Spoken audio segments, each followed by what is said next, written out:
How well prepared do you feel to work with students who are ELLs? English. I don't feel like I mean, seeing that we don't have as many at this campus. Yeah.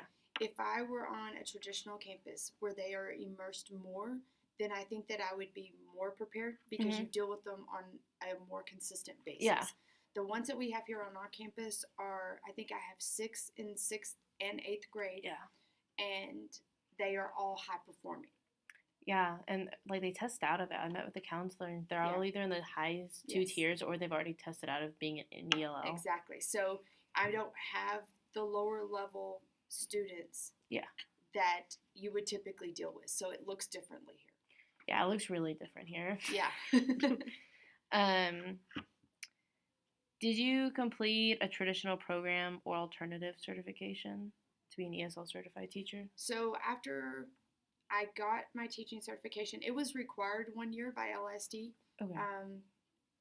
I think it might have been 8 or 10 years ago. Okay. And so I went to a training and took the test, missed it by one question, and got some study material, took it again. And so it is an additional certification. I didn't do it part of my degree plan, if that's what you're asking. Yeah, for ours, it's they've added a bunch of stuff to our teaching degree, so we'll be SPED certified, ESL certified. Okay. And so it's just... Yeah, mine came later. So. What can the schools or district do to help you meet the needs of the ELLs that you teach? Or is there anything? Well, I think that the main thing is just learning what they need. So if I had like a list of things, so let's say that they were struggling in writing, what are some resources I could use to help them? Oh, okay. What are, if they're struggling with reading, okay, so would it help to have the Spanish version of the text plus the English version of the text so that can help them translate? And go back and forth. Yeah, it's almost like having, a toolbox, something that you can reach into when you need it. So if the district provided things like that, and they may, just that we don't use it. You don't have them. And I'm sure if you reached out to somebody that you would have that. Especially with English, with like novels and stuff, having that like alternative text. I think that would be very beneficial, or the use of a Chromebook anytime that they needed that translation. Again, if you have your lower entry level students, that might be really beneficial. Yeah. In your opinion, what are the characteristics of an effective ELL program? Like, do you think your program was effective that you took for your certification course? I think it was a lot. Of course, I did it all in like 2 hours. It was a 2-hour training. Oh, wow. So I took the condensed version and took the test. So I know that now the certification, the people that are having to be certified this year, it's a 2-day course. And so you take the 2-day course. I felt that it's just good teaching practices. Yeah. So if you just think about, it doesn't matter what child you're having here, whether they're an ELL student or an English learner. If they're struggling, they're struggling. Yeah. How are you going to support them? Yeah. Just being your kid's advocate. Yeah, absolutely. How many language are represented in your classroom? Just 2? I think just 2 this year. I had a 7th grader, a 6th grader last year that's currently a 7th grader, that she is from Africa.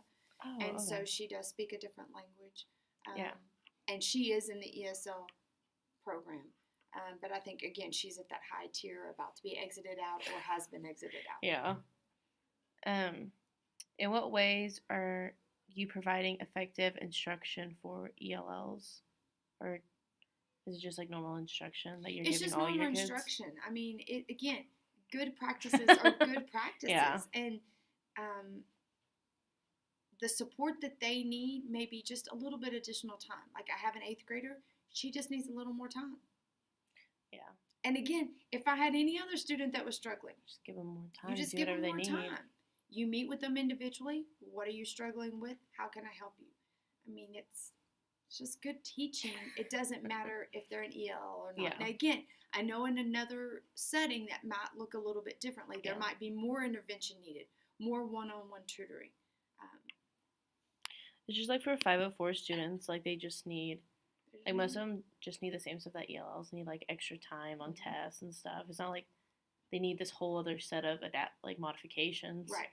It's Right. like little things. It's just the small things that really any student could benefit from.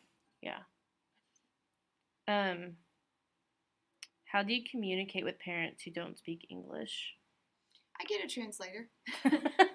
I mean, honestly, like we have so many different resources on our campus Yeah. that if I really needed one, and I have had in the past, where I tell them this is what I need you to communicate, and I just go get, especially like our Spanish teachers, and I just have them talk to the parents, and I tell the student, okay, your parents can expect this phone call. This is what we're going to do. So just use your resources around you. Okay. And then last one, I will be in my own classroom next fall, like a year-long classroom with my mentor Okay. teacher. Mm-hmm. What recommendations do you have to help me prepare to teach ELLs? Just understand. Just understand that they think just a little bit differently, and like your wait time is really important. Okay. So if you ask them a question, it may take them a second to process it.